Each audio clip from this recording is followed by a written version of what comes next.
Staiga, nuo lubų pabiro skaldai ir užtvėrė jiems kelią atgal. Jie atsidūrė spąstuose. Jiems pasidarė baisu. Ir ką dabar darysim? Tomas priėmė dar vieną sprendimą. Puškuosim ir stumsim, kol neprasibrausim.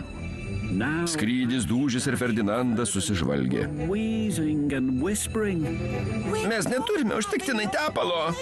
Negalim puškuoti ir stumti. Utap. Aišku, kad galit.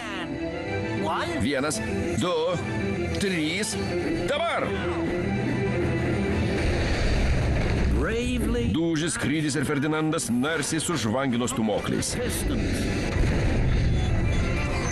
Tačiau vos pajudėjus, Dūžiui, Skrydžiui ir Ferdinandui baigėsi tepalas.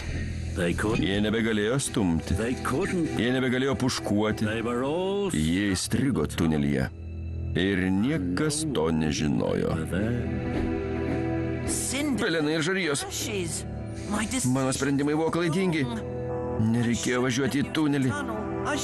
Nereikėjo viso tepalo išnaudoti krovimo mašinai. Aš labai klydau. Tai siaubinga.